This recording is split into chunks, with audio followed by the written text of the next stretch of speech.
नमस्कार, मी शिल्पा साम संजीवनीमध्ये आपल्या सर्वांचं मनपूर्वक स्वागत करते.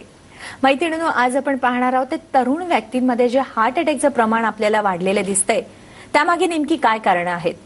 तरुण वयातच हे सगळे तरुण हार्ट अटॅक सारख्या म्हणजे महत्वाच्या आणि आपण सगळे घाबरून टाकणाऱ्या अशा आजाराला का सामोरे जातात, ह्यामागची नेमकी कारणं काय आहेत, यावर आज आपल्याला मार्गदर्शन करणार आहेत डॉक्टर राहुल पाटील. आपण त्यांचे स्वागत करूया.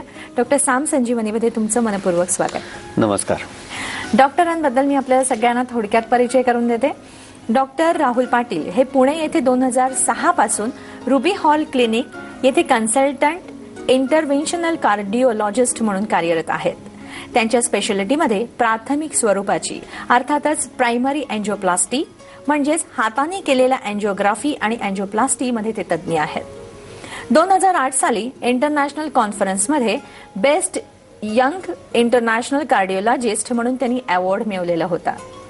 2008 मध्ये वर्ल्ड लार्जेस्ट इंटरव्हेन्शनल कार्डिओलॉजी कॉन्फरन्समध्ये वॉशिंग्टन येथे सायमल्टेनियस केसिंग स्टेन या नवीन टेक्निक केस त्यांनी प्रेझेंट केलेले आहेत. 2010 साली वॉशिंग्टन येथे बेस्ट चॅलेंजिंग केस हे त्यांना अवॉर्ड मिळालेला आहे. तसंच हे अवॉर्ड मिळवून गौरव मिळवणारे ते महाराष्ट्रातील एकमेव असे डॉक्टर आहेत. 2011 मध्ये त्यांना मानवता पुरस्काराने गौरवण्यात आले, तर 2011 साली त्यांना खानदेश भूषण या पुरस्काराने गौरवण्यात आलेले आहेत. मैत्रिणींनो, असे तज्ज्ञ डॉक्टर आज आपल्या बरोबर आहेत. तुमच्या मनामध्ये जे जे काही प्रश्न असतील, अर्थातच तरुण वयामध्ये येणारा जो हार्ट अटॅक आहे तो नेमका काय येतो, त्याची लक्षणं काय असतात, समजा आपल्याला ह्या हार्ट अटॅक सारख्या आजाराला सामोरं जावं लागलं असेल तर आपण काय काळजी घेतली पाहिजे, या सगळ्या प्रश्नांची उत्तरं आज आपण करून घेणार आहोत.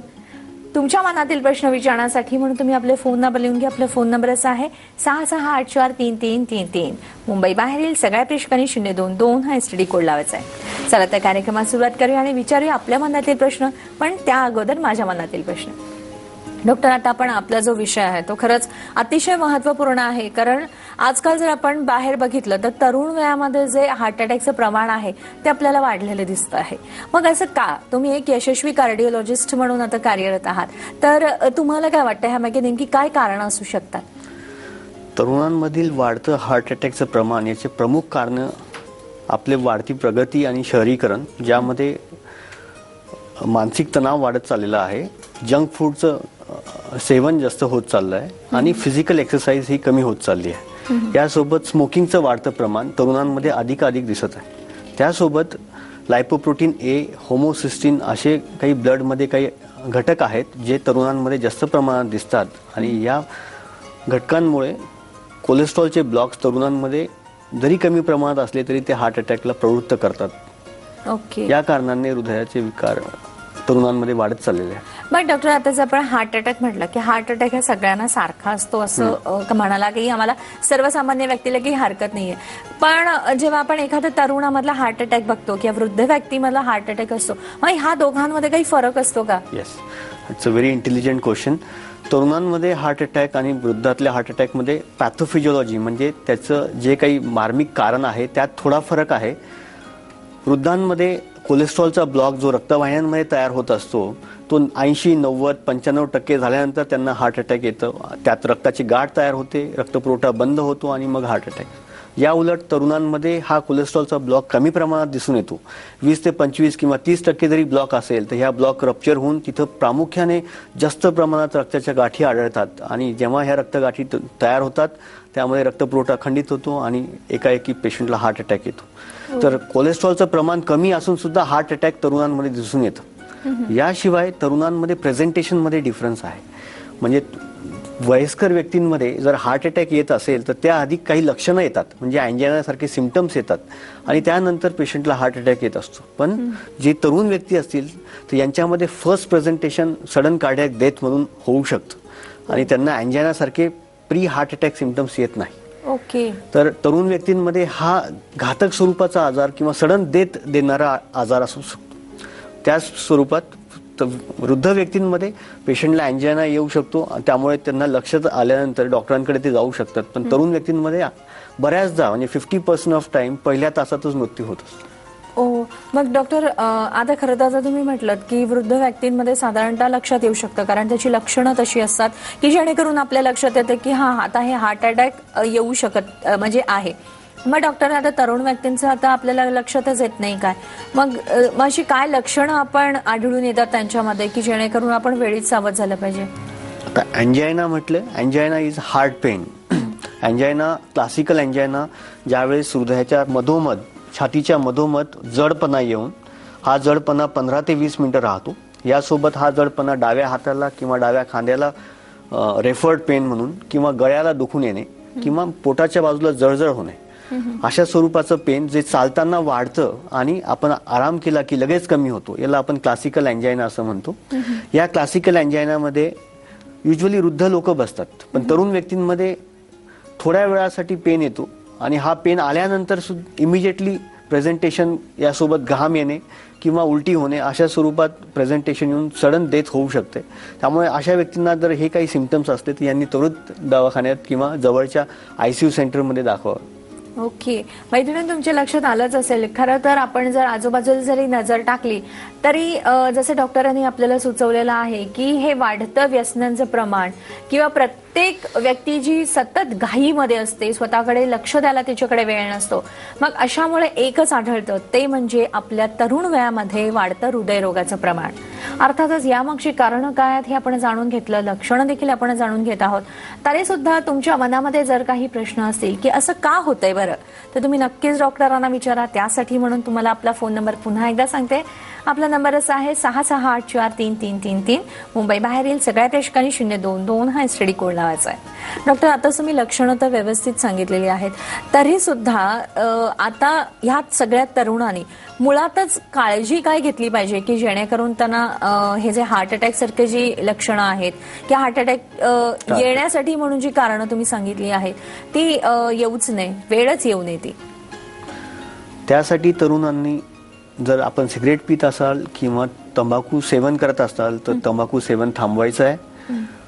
आपल्या धकाधकीच्या जीवनातनं थोडा वेळ काढून फिजिकल एक्सरसाइज करणं अत्यंत गरजेचं आहे.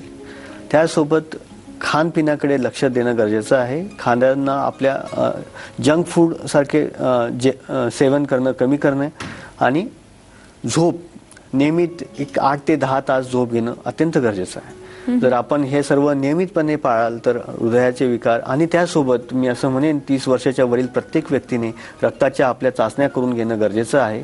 कारण तरुणांमध्ये जसं आपण कोलेस्ट्रॉलचं प्रमाण पाहतोय, भारतातील तरुणांमध्ये HDL कोलेस्ट्रॉल, जे आपण एक हृदयाला प्रोटेक्शन देणारं कोलेस्ट्रॉल आहे, ते कमी होत चाललंय. ट्रायग्लिसराइड्स आणि LDL सारखे कोलेस्ट्रॉल वाढतायत. लायपोप्रोटीन A आणि होमोसिस्टीन सारखे असे काही घटक आहेत की जे रक्ताच्या गाठी तयार करण्याला प्रवृत्त करतात. हे घटक तरुणांमध्ये जास्त दिसून येतात आणि हे आपण सांभाळायला हवं. या तपासण्या रेग्युलर वयाच्या 30 वर्षानंतर प्रत्येक वर्षी एकदा करायला हव्यात आणि डॉक्टरांचा सल्ला घ्यायला हवा. नक्कीच नक्कीच, अशा बऱ्याच गोष्टी करण्यासारख्या असतात, ते आपण डॉक्टरांकडे जाणून घेऊया. आपण कार्यक्रमाचा पहिला फोन घेतोय. ललिता आपल्याशी बोलतायत. हॅलो, नमस्कार. हो, हॅलो, नमस्कार. हा, नमस्कार, बोला. माझा प्रश्न असा आहे की मला 4-5 वर्षापासून ऍसिडिटीचा प्रॉब्लेम आहे. ओके. आणि ऍसिडिटीचा प्रॉब्लेम म्हणजे हायपर ऍसिडिटी म्हणून सांगतात डॉक्टर. आणि माझं डाव्या साईडला छातीत दुखतंय, कधी टोचल्यासारखं दुखतंय तर कधी चमक निघून जाते. आणि खूप म्हणजे असं 6 महिन्यापासून मला हा त्रास जास्त व्हायला लागलाय. मी हृदयाची सोनोग्राफी पण केलेली आहे. आणि हृदयाची सोनोग्राफी केली तर ते नॉर्मल सांगतात, काय नाही म्हणून नक्की प्रॉब्लेम काय. आता पुढे छातीत पण दुखतं आणि पाठी खाली पण दुखतं. ओके, ठीक आहे. पण तुमचं वय नाही सांगितलं तुम्ही, ललिता? हो, माझं वय 28 आहे आता. 28 आहे. ठीक आहे, तुमच्या प्रश्नाचं आपण नक्कीच उत्तर जाणून घेऊया डॉक्टरांकडनं सविस्तररित्या. आपण घेतो छोटासा ब्रेक. अन्नपचन जे आहे ते अन्न खाताना होणाऱ्या समाधानावर आहे. आणि ते समाधान म्हणजे रसना जी आहे, त्या रसनेला जर सुख मिळालं नाही तर अन्नाचा रस आपल्याला मिळणार नाही. आधुनिक जीवनशैली आणि आरोग्यविषयी मौलिक गुरुमंत्र. फॅमिली डॉक्टर क्लब, रविवारी सकाळी 10 वाजता फक्त साम मराठीवर. पावसाच्या ओलाव्यात जंतू झपाट्याने वाढतात, म्हणूनच सर्दी, पडसा आणि डायरिया जास्त पसरतात. रोजचं डेटॉल स्नान देतं या न दिसणाऱ्या जंतूंपासून संरक्षण. आणि आता मेंथॉल युक्त डेटॉल कूल करतो पुन्हा ताजतवानं आणि कूल. जेव्हा बदलत्या ऋतूमुळे आपल्या घशात होते खवखवाशी, तेव्हा घ्या परिणामकारक स्ट्रेप्सिल्स, ज्याचा खास फर्स्ट एड फॉर्म्युला देतो दीर्घकाळ आराम, जो चालतच राहतो, बस चालतच राहतो. स्ट्रेप्सिल्स, घशाच्या खवखवीचा फर्स्ट एड. पावसाच्या ओलाव्यात जंतू झपाट्यानं वाढतात, म्हणूनच सर्दी, पडसं आणि डायरिया जास्त पसरतात. रोजचं डेटॉल स्नान देतं या न दिसणाऱ्या जंतूंपासून संरक्षण. आणि आता मेंथॉल युक्त डेटॉल कूल करतो पुन्हा ताजतवानं आणि कूल. कुठून आला. जेव्हा जेव्हा माणूस दुःखी होतो, हतबोल होतो, तेव्हा तो देवाचा धावा करतो. जेव्हा जेव्हा सगळीकडे अराजकता माजते, धर्माचं राज्य येते, सगळीकडे काळोख पसरतोय, तेव्हा तेव्हा तो ज्योत दाखवायला, प्रकाश दाखवायला जन्म घेतोय. तेव्हा तो येणार, नक्की येणार, काळजी करायची नाही. मंगळवार, सोमवार ते शनिवार संध्याकाळी 7 वाजता फक्त साम मराठीवर. सहप्रायोजक new Vanish liquid, trust pink, forget stain. पावसाचे थेंब आनंदाची उर्मी आणतात, विजयाचा सुगंध, हवेत हास्याची खळखळ आणि सोबत पडसं, ताप आणि पोटदुखी सारखे आजार. पावसाच्या पाण्यात खेळल्यानं मुलं जंतूंच्या संपर्कात येतात, ज्यामुळे पसरतात आजार. म्हणूनच डेटॉल स्नान दररोज, जे देतं जंतूंपासून सुरक्षा. म्हणजे आपण घ्याल पावसाची पूर्ण मजा. डेटॉल, बी 100% शुअर. ब्रेकनंतर पुन्हा एकदा आपल्या सर्वांचं मनपूर्वक स्वागत. मैत्रिणींनो, आज आपण माहिती करून घेतोय ते तरुण वयामध्ये वाढतं जे आपलं हृदयरोगाचे प्रमाण आहे ते नेमकं का आहे बरं, यावर आज आपल्याला मार्गदर्शन करत आहेत डॉक्टर राहुल पाटील. तुमच्या मनामध्ये जे जे काही प्रश्न असतील ते तुम्ही नक्कीच डॉक्टरांना विचारा. त्यासाठी म्हणून तुम्हाला आपला फोन नंबर सांगते. आपला फोन नंबर असा आहे 66843333. मुंबई बाहेरील सगळ्या प्रेक्षकांनी 022 हा STD कोड लावायचा आहे. आणि आता जो ललिताजींनी प्रश्न विचारला होता त्या प्रश्नाचं आपण उत्तर जाणून घेऊया. डॉक्टर, त्यांचं वय आहे 28 आणि त्यांच्या छाती दुखतंय, पण त्या म्हणतात मला हायपर ऍसिडिटी आहे आणि हृदयाची तपासणी करून घेतली आहे तर डॉक्टरांनी नाही सांगितलं आहे. तर काय असू शकेल यामागचं कारण? ताईंचं वय आहे 28 वर्ष आणि त्यांच्या मेजर कंप्लेंट्स ह्या ॲसिड पेप्टिक डिसीज सारख्या दिसत आहेत. तरी ॲसिड पेप्टिक डिसीजचे कंप्लेंट्स ह्या बऱ्याचदा छातीत दुखून येणे किंवा पाठीत दुखून येणे, मल्टिपल जागेवरती पेन्स येणे, तर हा प्रॉब्लेम हार्टचा वाटत नक्कीच नाही. हा ॲसिडिटीचाच प्रॉब्लेम असावा, कारण की वयाच्या 28 वर्षी स्त्रियांमध्ये तरी हार्ट अटॅक दिसून येत नाही. पण त्याला काही अपवाद असू शकतात. काही फॅमिलियल हायपर कोलेस्ट्रेमिया सारखा जर रक्तातला आजार असेल ज्याच्यामध्ये कोलेस्ट्रॉलचं प्रमाण वाढतं आणि कमी वयातल्या स्त्रियांमध्ये सुद्धा हार्ट अटॅकचं प्रमाण दिसून येतं. तर यासाठी 2D इको ताईंनी केला आहे जो नॉर्मल आहे. पण त्यासोबत मी म्हणेन की त्यांनी कोलेस्ट्रॉलची तपासणी करून घ्यावी आणि ही जर नॉर्मल असेल तर त्यांनी मला असं वाटतं ॲसिडिटीसाठी चांगल्या गॅस्ट्रोएंट्रोलॉजिस्टला दाखवा. नक्कीच. डॉक्टर, खरं तर हार्ट अटॅक हा एक प्रमुख मुद्दा आहे आजच्या आपल्या कार्यक्रमातला.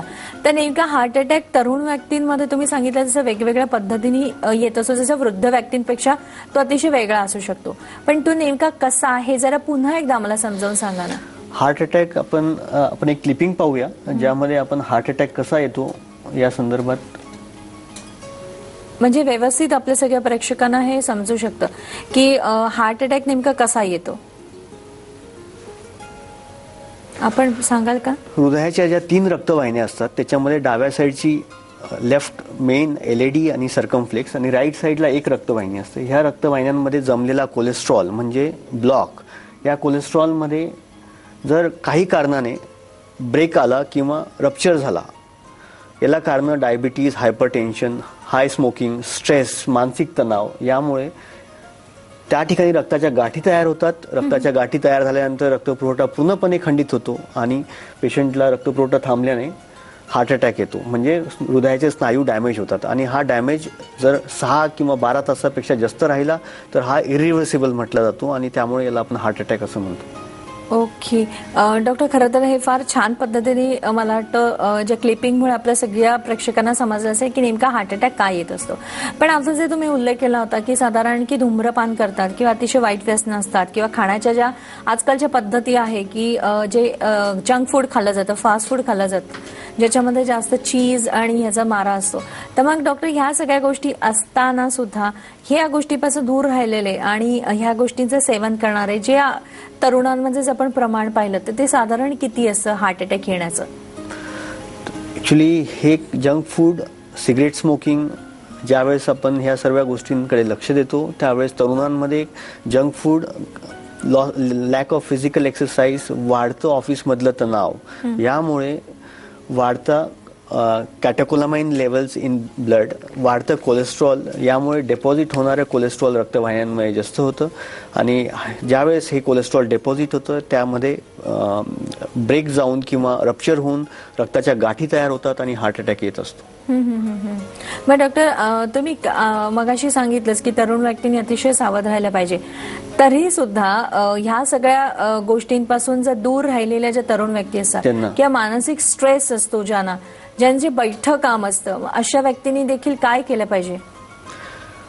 आपण हा टॉपिक निवडला तरुणांसाठीच आहे, पण मला असं वाटतं की प्रत्येकाच्या जीवनामध्ये आज सकाळी 8 वाजेपासून रात्रीच्या 8 वाजेपर्यंत तरुणांमध्ये काम चालू आहे. ते ऑफिसमध्ये most of the IT people ते ऑफिसमध्ये बसून 8 ते 8 काम करत असतात. ते मानसिकरित्या थकतात, घरी गेल्यानंतर जेवण करून नक्की झोपत असतील, त्यामुळे वाढतं पोटाचं प्रमाण. ह्यामुळे मला असं सांगू इच्छितो मी सर्व तरुणांना की आपण जे काही बॅड हॅबिट्स आहेत हे जर टाळल्या आणि त्यासोबत रोज 40 ते 50 मिनिटं फक्त वॉकिंग केली, स्पीडली वॉकिंग केली, तरी आपण हार्ट अटॅक नक्कीच टाळू शकतो. यासोबत प्रत्येकाने दरवर्षी 30 वयानंतर प्रत्येकाने एक ब्लड तपासणी करून घेणे, ज्यामध्ये कोलेस्ट्रॉलची चाचणी, लायपोप्रोटीन A, होमोसिस्टिन सारखे जे नवीन वाढते घटक ज्यामध्ये हार्ट अटॅक तरुणांमध्ये वाढत चालला ज्यांनी दिसतं, हे तपासण्या केल्या तर आपण नक्कीच हार्ट अटॅक टाळू शकतो. नक्कीच.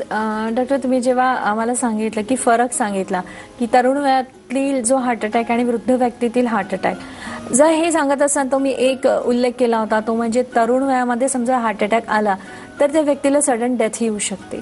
तर असं जर होऊ नये तर त्यासाठी म्हणून त्यांनी काय केलं पाहिजे? आपण आय थिंक कोलेस्ट्रॉलचं वाढतं प्रमाण हे एकच कारण आहे ज्यामध्ये तरुण व्यक्तींमध्ये हार्ट अटॅक दिसून येतो. तर डेली फिजिकल एक्सरसाइज, स्मोकिंग, धूम्रपान थांबवणे आणि डाएट मॉडिफिकेशन, म्हणजे प्रत्येकाच्या जेवणामध्ये जो रोजचा रोज आहे सेवन करणं, ऑइलचं प्रमाण कमी, most of the fibre diet म्हणजे ज्याच्यामध्ये हिरवा भाजीपाला आणि कडधान्य याचं सेवन जास्त करणे, आपण हे सर्व पाळलं तर तरुणांमध्ये आपण सडन कार्डियक डेथ किंवा हार्ट अटॅक नक्कीच टाळू शकतो. पण सडन कार्डियक डेथ हा तरुणांमध्ये का प्रेझेंटेशन असतो याला कारण डेफिनेटली वेगळं आहे.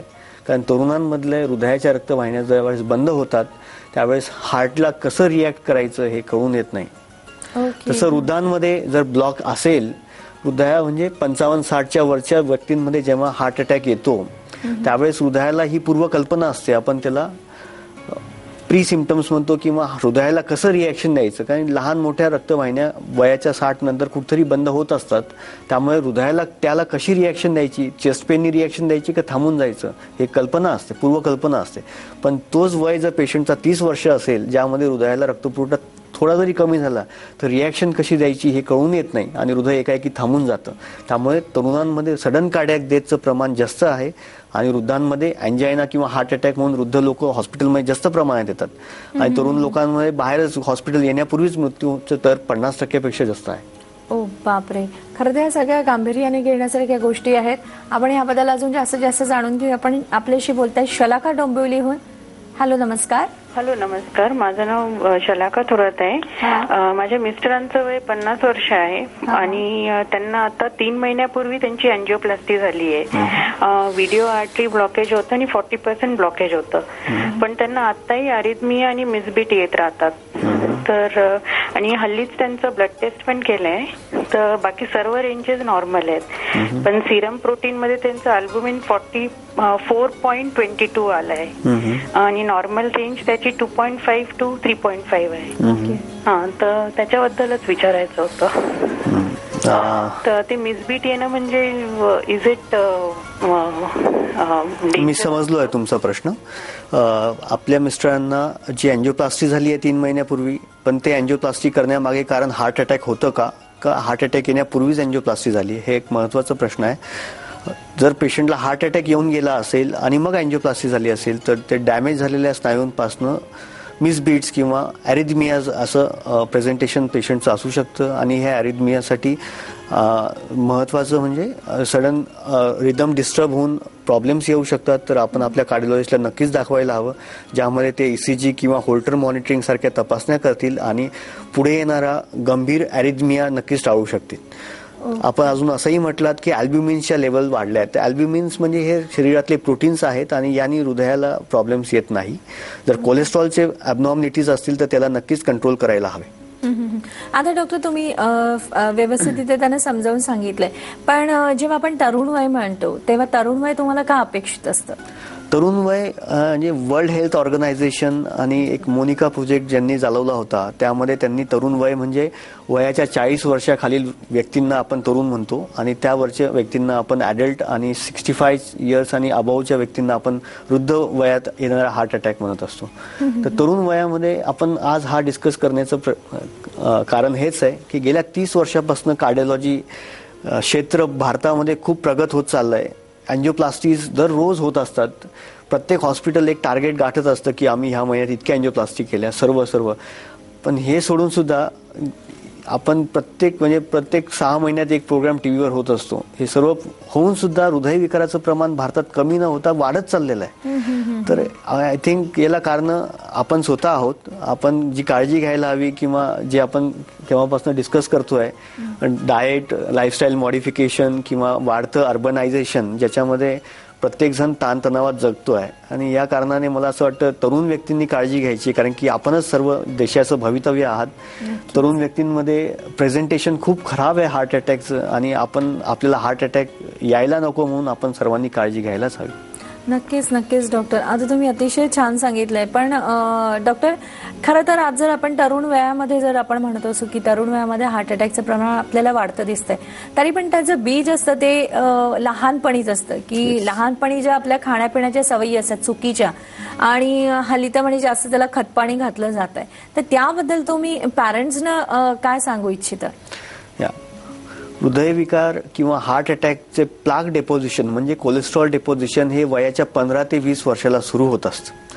तर आपले जे काही पाल्य आहात, ज्यांच्यामध्ये आज चिप्स, बर्गर्स, पिझ्झा म्हणजे असे काही जंक फूड आहेत की जे आपण वयाच्या 10 वर्ष 15 वर्षाला मुलांमध्ये जेव्हा सॅटर्डे संडे सुट्टीला जात असतो त्यावेळेस प्रत्येक आईबाबा आपल्या मुलांना हे काही जेवण घालत असतात. पण मी ज्यावेळेस पेशंट माझ्याकडे वयाच्या 30 वर्षाला हार्ट अटॅकनी येतो त्यावेळेस पाहत असतो की याला कारण सर्व आपल्या आईबाबांनी आपल्याला आनंदाने दिलेले हे काही जेवणाचे पदार्थ आहेत, त्यामुळे मुलाचे जे हट्ट आहेत यामुळे होणारा हा वयाच्या 30 किंवा 35 वर्षाला येणारा हार्ट अटॅकचे कारण हे जंक फूड आहे. आणि वयाच्या 20 वर्षाला आपण कोलेस्ट्रॉल डेपोजिशन पाहतो. बऱ्याचदा हे कोलेस्ट्रॉल डेपोजिशन वयाच्या 50-60 वर्षापर्यंत हळूहळू वाढत जातं आणि ब्लॉक 90 ते 95% तयार झाल्यानंतर हार्ट अटॅक येत असतो. पण आपल्या भारतामध्ये being we are Indians, developing country असल्यामुळे डॉक्टर एनास, जे कॅडी फाउंडेशन कॅलिफोर्निया, ज्यांनी रिसर्च केला आहे आणि ज्यांनी असं सांगितलं आहे की coronary artery disease in Indians म्हणजे भारतात वाढणारा हार्ट अटॅक यावरती त्यांनी शोध निबंध केला आहे. आणि त्यांनी सांगितलं आहे की वयाच्या 40 वर्ष किंवा जगातल्या लोकांपेक्षा भारतामध्ये हृदयविकाराचं प्रमाण 10 वर्ष आधी दिसून येतं. त्यांच्या आजाराची तीव्रता म्हणजे सिव्हिअरिटी जास्त प्रमाणात दिसून येते. बाहेर लोकांना त्या वयात जर एक वेसल ब्लॉक असेल तर भारतामध्ये 3-3, 4-4 वेसलमध्ये ब्लॉकेज दिसू देत. मृत्यूचा दर भारतीय लोकांमध्ये जास्त प्रमाणात आहे. तर याला कारण आय थिंक जीन्स आहेत आपले आणि त्या जीन्स सोबत वाढतं प्रगतिशील देश आणि वाढतं आय थिंक लाईफस्टाईल, ज्याच्यामध्ये आपण जंक फूड आणि लॅक ऑफ फिजिकल एक्सरसाइज हे प्रमुख कारण मी सांगू. खरं तर या सगळ्या गोष्टी खरंच विचार करण्यासारख्या आहेत. जरी डॉक्टर म्हणाले की पालकांनी देखील तिकडे लक्ष दिलं पाहिजे, हे बरोबर आहेत, पण आपण आपल्या मुलांना देखील तितकंच ठामपणे या गोष्टींसाठी नकार देऊन त्यांचा आहार कसा व्यवस्थित राहील किंवा मुलांवरती जे आपण अतिरिक्त प्रेशर घालत असतो की त्यांच्या अभ्यासांचं, हे देखील आपण फार थोड्या प्रमाणामध्ये आपल्या हातात असतं, म्हणजे अर्थातच पालकांच्या हातात असतं, कमी ठेवणं. बाकीच्या गोष्टी आपण डॉक्टरांकडे जाणून घेऊयाच. पण मंगेश आपल्याशी बोलतात पुण्याहून. हॅलो, नमस्कार. हॅलो, नमस्कार, बोला. हा, नमस्कार मॅडम. हा, बोला. माझ्या 3 वर्षापूर्वी मला मायनर अटॅक येऊन गेला. असं ECG काढला तेव्हा डॉक्टर म्हणले मायनर अटॅक येऊन गेलाय. पण नंतर जे स्ट्रेस केल्या त्यामध्ये सगळं नॉर्मल आलं होतं. ओके. पण डॉक्टर आता सुद्धा मला मध्ये मध्ये छातीत चमक मारते आणि असं जिना चढताना वगैरे धाप लागतो. वय काय तुमचं मंगेश? वय 40 आहे माझं. ठीक आहे. असं का होतं हे आपण नक्कीच डॉक्टरांकडनं जाणून घेऊया. पण आपण सगळेजण भेटणार आहोत छोट्याशा ब्रेक नंतर. ओम श्री सद्गुरवे नमः. आपल्या अमृतवाणीनं आयुष्य सुखकर करणारं तेजोवलय डॉक्टर श्री बालाजी तांबे. प्रत्येक व्यक्तीचे अनेक प्रश्न, अनेक समस्या असतात आणि त्या सर्वांचं उत्तर श्री गीता योग व्हर्जन 2011. श्री गीता योग व्हर्जन 2011 सोमवार ते शनिवार सकाळी 7:30 वाजता फक्त साम मराठीवर. पावसाच्या ओलाव्यात जंतू झपाट्यानं वाढतात, म्हणूनच सर्दी, पडसं आणि डायरिया जास्त पसरतात. रोजचं डेटॉल स्नान देतं या न दिसणाऱ्या जंतूंपासून संरक्षण. आणि आता मेंथॉल युक्त डेटॉल कूल करतो पुन्हा ताजतवानं आणि कूल.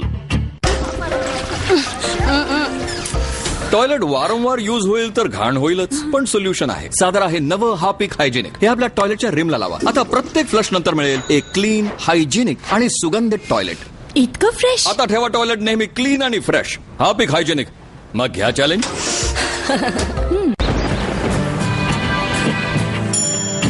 पाऊस म्हणजे मौज मजा, पण याच पावसाच्या ओलाव्यात जंतू झपाट्यानं वाढतात, म्हणूनच सर्दी, पडसं आणि डायरिया जास्त पसरतात. रोजचं डेटॉल स्नान देतं या न दिसणाऱ्या जंतूंपासून संरक्षण. आणि आता मेंथॉल युक्त डेटॉल कूल करतो पुन्हा ताजतवानं आणि कूल. आता निवडा आपला डेटॉल. डेटॉल बी 100%.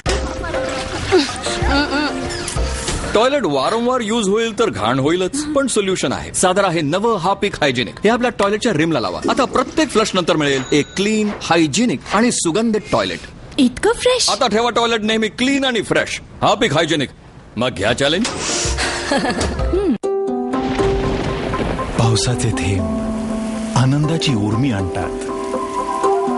विजयाचा सुगंध, हवेत हास्याची खळखळ आणि सोबत पडसं, ताप आणि पोटदुखी सारखे आजार. पावसाच्या पाण्यात खेळल्यानं मुलं जंतूंच्या संपर्कात येतात, ज्यामुळे पसरतात आजार. म्हणूनच डेटॉल स्नान दररोज, जे देतं जंतूंपासून सुरक्षा. म्हणजे आपण घ्याल पावसाची पूर्ण मजा. डेटॉल बी 100% शुअर. ब्रेक नंतर पुन्हा एकदा आपल्या सर्वांचं मनपूर्वक स्वागत. आज आपण माहिती करून घेतोय ते तरुण वयामध्ये वाढतं हार्ट अटॅकचं प्रमाण. अर्थातच यामागची कारणं आता आपल्याला समजावून सांगत आहेत कार्डिओलॉजिस्ट डॉक्टर राहुल पाटील. तुमच्या मनामध्ये जे जे काही प्रश्न असतील ते तुम्ही नक्कीच विचारा. पण आता जो मंगेश यांनी प्रश्न विचारला होता त्या प्रश्नाचं आपण उत्तर जाणून घेऊया. डॉक्टर, त्यांचं वय वर्ष आहे 40. 3 वर्षापूर्वी डॉक्टर असं म्हणाले की त्यांना मायनर हार्ट अटॅक येऊन गेला, पण स्ट्रेस टेस्ट जेव्हा त्यांनी केला तेव्हा सगळं नॉर्मल झालं. मग डॉक्टर, आता त्यांना आता हळूहळू मध्ये छातीमध्ये अशी चमक आल्यासारखी होते, तर त्यांनी काय काळजी घेतली पाहिजे? मंगेश, आपल्याला हार्ट अटॅक येऊन गेला याचं कन्फर्मेशन मायनर येऊन गेलं असं म्हणतात. डेफिनेटली त्याच्यामध्ये ECG चेंजेस असतील किंवा 2D इकोमध्ये काही ॲबनॉर्मलिटी असतील, त्यावरनं आपल्याला कळालं असेल की मायनर हार्ट अटॅक येऊन गेला. स्ट्रेस टेस्ट निगेटिव्ह येणे म्हणजे आपल्या हृदयाला चालताना किंवा एक्सरसाइज करताना रक्तपुरवठा व्यवस्थित होतो आहे. त्यामध्ये आपण असा अंदाज बांधू शकतो की आपल्याला हृदयाच्या रक्तवाहिन्यांमध्ये ब्लॉकेजेस नसतील किंवा असतील तरी ते कमी प्रमाणात असतील. तर आपल्याला कन्फर्म करून घ्यायचं असेल जर आपल्याला ब्लॉकेजेस आहेत किंवा आपल्याला पुन्हा भविष्यात अटॅक येणार आहे का नाही, त्यासाठी एक सिंपल तपासणी आहे. त्याच्यामध्ये आपण अँजिओग्राफी म्हणून अँजिओग्राफी ही टेस्ट करून घेतो. पण अँजिओग्राफी ही टेस्ट पॉझिटिव्ह आल्यानंतरच केली जाते बऱ्याचदा. पण तरुण व्यक्तींमध्ये जर चेस्ट पेन होत असेल वारंवार आणि टेस्ट नेगेटिव्ह असेल तरी आम्ही अँजिओग्राफी करायला सांगतो. कारण की पेशंटचं मानसिक तणाव ह्या चेस्ट पेनमुळे आज वाढतं जे हार्ट अटॅकचं प्रमाण आहे. त्यामध्ये बरेच तरुण व्यक्ती आपल्या मानसिक तणावात राहतात की हा छातीतल्या दुखण्यामुळे आपल्याला हार्ट अटॅक नाही येणार. त्यामुळे मी सांगू इच्छितो की आपल्याला सिटी करोनरी अँजिओग्राफी किंवा कन्व्हेन्शनल अँजिओग्राफी करून घ्या, ज्यामध्ये आपल्याला ब्लॉकेज आहे का नाही हे कळून येईल आणि 100% आपण मानसिकरित्या रिलॅक्स होणार की आपल्याला हार्ट अटॅक येणार नाहीये. ओके डॉक्टर, ह्या सगळ्या तपासण्या करून त्यांनी घेतल्याच पाहिजे. पण मला अजून असं विचारावंसं वाटतं की समजा जर तरुण वयामध्ये जर हार्ट अटॅक आपल्याला आलेला दिसला तर मग त्याच्यामध्ये अनुवंशिकता हे देखील एक कारण असतं का? Yes, family history of heart disease म्हणजे करोनरी आर्टरी डिसीज असं म्हणतो आपण, ज्यामध्ये वडिलांमध्ये 60च्या खाली हार्ट अटॅक आलेला किंवा आईमध्ये 65 वयाच्या खालील हार्ट अटॅक आलेली जी फॅमिली आहे त्यांच्या पाल्यांमध्ये वयाच्या 50 वर्षापर्यंत हार्ट अटॅक येतो. त्यासाठी फॅमिली हिस्ट्रीमध्ये आपण ब्लड तपासणे अत्यंत महत्त्वाचं समजतो. त्याच्यामध्ये फॅमिलियल हायपरकोलेस्ट्रेमिया म्हणजे आपल्या लिव्हर एन्झाईम्समध्ये काही डिफेक्ट आहे आणि त्यामुळे आपल्याला कोलेस्ट्रॉल पचवण्याची क्षमता कमी झाल्यामुळे हे कोलेस्ट्रॉल रक्तामध्ये वाढतं आणि त्यामुळे ह्या कोलेस्ट्रॉल